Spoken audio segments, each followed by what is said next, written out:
Winnie the Pooh by A. Mill. Chapter 7, in which Kanga and Baby Roo come to the forest and Piglet has a bath. Nobody seemed to know where they came from, but there they were in the forest, Kanga and Baby Roo. When Pooh asked Christopher Robin, "How did they come here?" Christopher Robin said, "In the usual way, if you know what I mean, Pooh." And Pooh, who didn't, said, "Oh."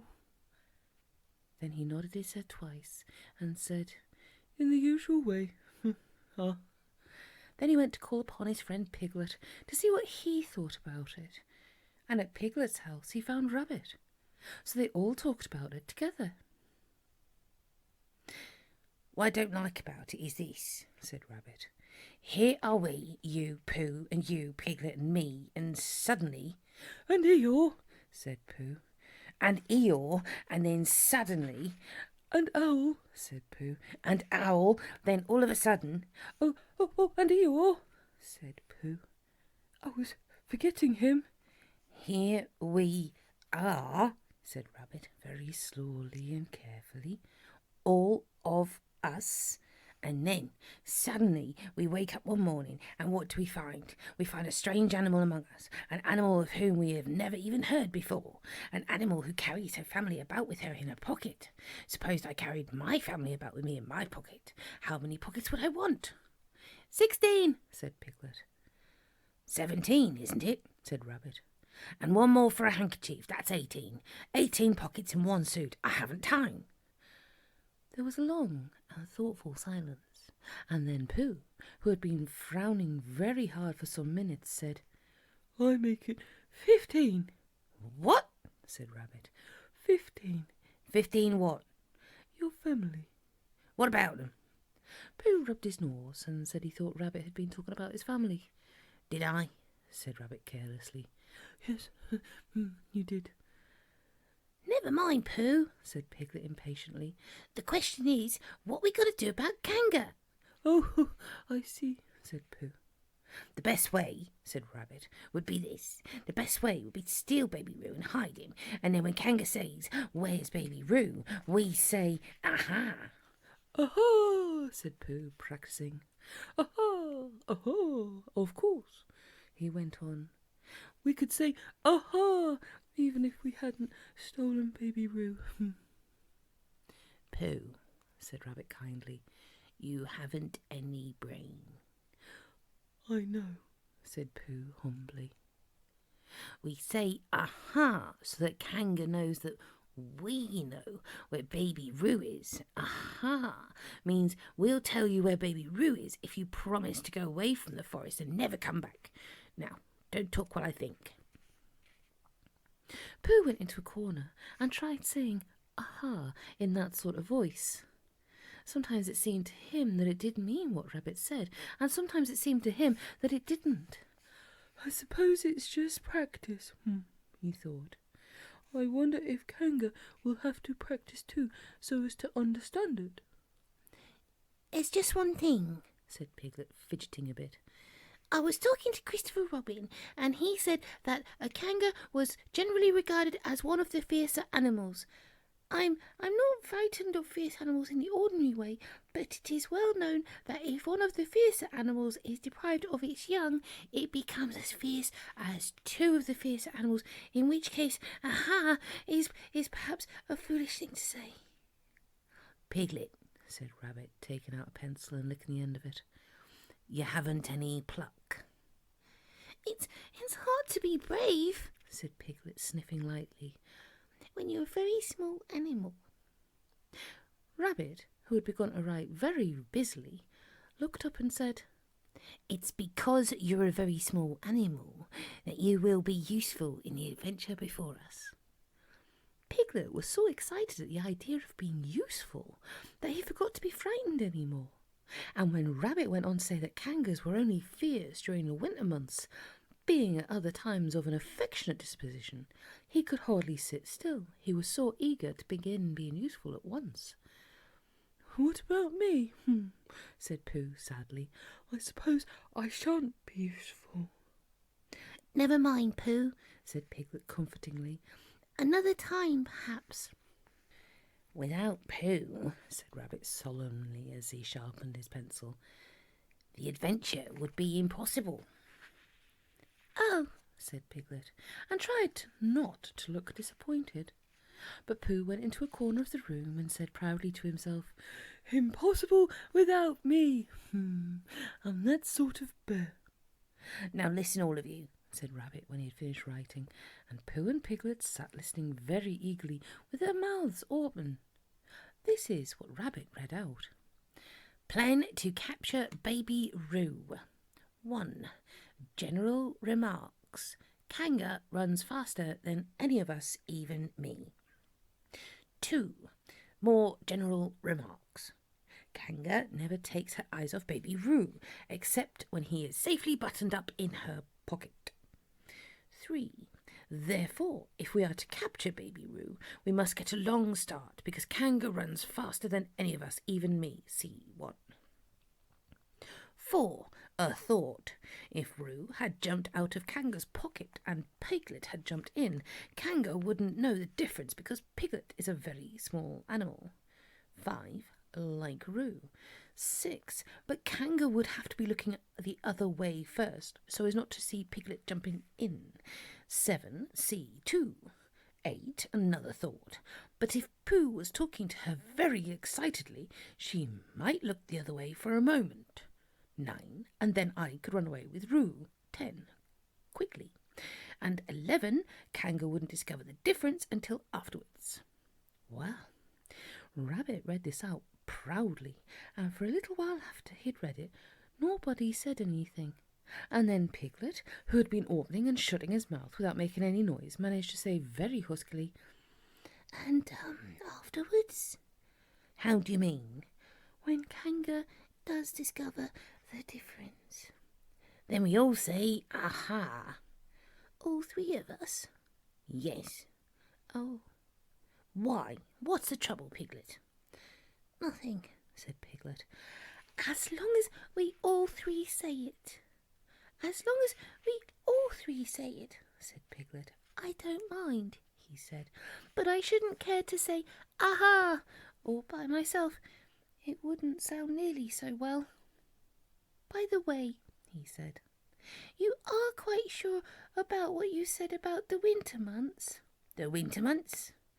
Yes, only being fierce in the winter months. Yes, that's all right. Well, Pooh, you see what you have to do. No, said Pooh Bear, not yet. What do I do? Well, you just have to talk very hard to Kanga so she doesn't notice anything. Oh, what about? Anything you like. You mean like telling her a little bit of poetry or something? That's it, said Rabbit. Splendid. Now, come along. So they all went out to look for Kanga. Kanga and Roo were spending a quiet afternoon in a sandy part of the forest. Baby Roo was practicing very small jumps in the sand and falling down mouse holes and climbing out of them. Kanga was fidgeting about and saying, just one more jump, dear, and then we must go home. And at that moment, who should come stumping up the hill but Pooh? Good afternoon, Kanga. Good afternoon, Pooh. Look at me jumping, squeaked Roo and fell into another mouse hole. Hello, Roo, my little fellow. We were just going home, said Kanga. Good afternoon, Rabbit. Good afternoon, Piglet. Rabbit and Piglet, who had now come up from the other side of the hill, said, Good afternoon, and hello, Roo. And Roo asked them to look at him jumping, so they stayed and looked, and Kanga looked too. Oh, Kanga, said Pooh, after Rabbit had winked him twice, I don't know if you're interested in poetry at all. Hardly at all, said Kanga. Oh, said Pooh. Roo, dear, just one more jump and then we must go home. There was a short silence while Roo fell down another mouse hole.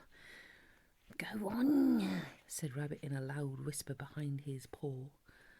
Talking of poetry, said Pooh, I made up a little piece as I was coming along. It went like this, now let me see. Fancy, said Kanga. Now, Roo, dear. "You'll like this piece of poetry," said Rabbit. "You'll love it," said Piglet. "You must listen very carefully," said Rabbit. "so as not to miss any of it," said Piglet. "Oh, yes," said Kanga, but she still looked at Baby Roo. "How did it go, Pooh?" said Rabbit. Pooh gave a little cough, and he began. Lines written by a bear of very little brain. On Monday, when the sun is hot, I wonder to myself a lot. Now, is it true or is it not, that what is which and which is what? On Tuesday, when it hails and snows, the feeling on me grows and grows that hardly anybody knows if those are these or these or those. On Wednesday, when the sky is blue and I have nothing else to do, I sometimes wonder if it's true that who is what and what is who. On Thursday, when it starts to freeze and hoarfrost twinkles on the trees, how very readily one sees, these are whose, but whose are these? On Friday... "Yes, it is, isn't it?" said Kanga, not waiting to hear what happened on Friday. "Just one more jump, Pooh, dear, and then we really must be going." Rabbit gave Pooh a hurrying up sort of nudge. Talking of poetry, said Pooh quickly, have you ever noticed that tree right over there? "Where?" said Kanga. "Now, Roo." Right over there, said Pooh, pointing behind Kanga's back. "No," said Kanga. "Jump in, Roo, dear. We'll go home." "You ought to look at that tree right over there," said Rabbit. "Shall I lift you in, Roo?" And he picked up Roo in his paws. I can see a bird in it from here, said Pooh. Or is it a fish? "You ought to see that bird from here," said Rabbit, "unless it's a fish." "It isn't a fish, it's a bird," said Piglet. "So it is," said Rabbit. "Is it a starling or a blackbird?" said Pooh. "That's the whole question," said Rabbit. "Is it a blackbird or a starling?" And then at last Kanga did turn her head to look, and the moment that her head was turned, Rabbit said in a loud voice, "In you go, Roo!" And in jumped Piglet into Kanga's pocket, and off scampered Rabbit with Roo in his paws as fast as he could. "Why, where's Rabbit?" said Kanga, turning around again. "Are you all right, Roo, dear?" Piglet made a squeaky Roo noise from the bottom of Kanga's pocket.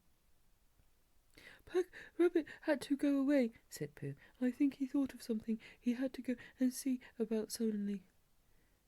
"And Piglet?" "I think Piglet thought of something at the same time, suddenly." "Well, we must be getting home," said Kanga. "Goodbye, Pooh." And in 3 large jumps she was gone. Pooh looked after her as she went. I wish I could jump like that, he thought. Some can and some can't, that's how it is. But there were moments when Piglet wished that Kanga couldn't. Often, when he had had a long walk home through the forest, he'd wished that he were a bird, but now he thought jerkily to himself at the bottom of Kanga's pocket, "If this is flying, I shall never really take to it." And as he went up in the air, he said, "Ooh!" And as it came down, he went, "Ow!" And he was saying, "Ooh, ow, ooh, ow, ooh, ow," all the way to Kanga's house. Of course, as soon as Kanga unbuttoned her pocket, she saw what had happened. Just for a moment she thought she was frightened, and then she knew she wasn't, for she felt sure that Christopher Robin would never let any harm happen to Roo. So she said to herself, "If they're having a joke with me, I'll have a joke with them." "Now then, Roo dear," she said as she took Piglet out of her pocket. "Bedtime." "Aha!" said Piglet as well as he could after his terrifying journey, but it wasn't a very good aha, and Kanga didn't seem to understand what it meant.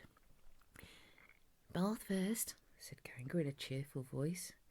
"Aha!" said Piglet again, looking round anxiously for the others. But the others weren't there. Rabbit was playing with Baby Roo in his own house and feeling more fond of him every minute. And Pooh, who had decided to be a Kanga, was at a sandy place on the top of the forest, practising jumps. "I'm not at all sure," said Kanga in a thoughtful voice, "that it wouldn't be a good idea to have a cold bath this evening. Would you like that, Roo dear?" Piglet, who had never really been fond of baths, shuddered a long, indignant shudder and said in as brave a voice as he could, "Kanga, I see that the time has come to speak plainly." Funny little Roo, said Kanga, as she got the bathwater ready. I am not Roo, said Piglet loudly. I am Piglet. Yes, dear, yes, said Kanga soothingly, and imitating Piglet's voice too, so clever of him. She went on as she took a large bar of yellow soap out of the cupboard. What will he be doing next? Can't you see? Shouted Piglet. Haven't you got eyes? Look at me. I am looking, Roo dear, said Kanga rather severely. And you know what I told you yesterday about making faces. If you go on making faces like Piglet's, you will grow up to look like Piglet, and then think how sorry you will be. Now then, into the bath, and don't let me have to speak to you about it again. Before he knew where he was, Piglet was in the bath, and Kanga was scrubbing him firmly with a large lathery flannel. Ow! cried Piglet. Let me out! I'm Piglet! Don't open the mouth, dear, or the soap goes in, said Kanga. There, what did I tell you? You did that on purpose, spluttered Piglet as soon as he could speak again, and then accidentally had another mouthful of lathery flannel. That's right, dear. Don't say anything, said Kanga, and in another minute Piglet was out of the bath and being rubbed dry with a towel. Now, said Kanga, there's your medicine, and then bed. What medicine? said Piglet. To make you grow big and strong, dear. You don't want to grow up small and weak like Piglet, do you? Well then. At that moment there was a knock at the door. Come in, said Aunt Kanga, and in came Christopher Robin. Christopher Robin! Christopher Robin! cried Piglet. Tell Kanga who I am. She keeps saying I'm Roo. I'm not Roo, am I? Christopher Robin looked at him very carefully and shook his head. You can't be Roo, he said, because I've just seen Roo playing in Rabbit's house. Well, said Kanga, fancy that. Fancy my making a mistake like that. There you are, said Piglet. I told you so. I'm Piglet. Christopher Robin shook his head again. Oh, you're not Piglet, he said. I know Piglet well, and he's quite a different colour. Piglet began to say that this was because he had just had a bath, and then he thought that perhaps he wouldn't say that, and as he opened his mouth to say something else, Kanga slipped the medicine spoon in and then patted him on the back and told him it was really nice taste when you got used to it. I knew it wasn't Piglet, said Kanga. I wonder who it can be. Perhaps some relation of Pooh's, said Christopher Robin. What about a nephew or an uncle or something? Kanga agreed that this was probably what it was, and said that they would have to call it by some name. I shall call it Pootle, said Christopher Robin. Henry Pootle for short. And just when it was decided, Henry Pootle wriggled out of Kanga's arms and jumped to the ground. To his great joy, Christopher Robin had left the door open. Never had Henry Pootle Piglet run so fast as he ran then, and he didn't stop running until he got quite close to his house. But when he was 100 yards away, he stopped running and rolled the rest of the way home so as to get to his own nice, comfortable colour again. So Kanga and Roo stayed in the forest, and every Tuesday Roo spent the day with his great friend Rabbit, and every Tuesday Kanga spent the day with her great friend Pooh, teaching him to jump. And every Tuesday Piglet spent the day with his great friend Christopher Robin, so they're all happy again.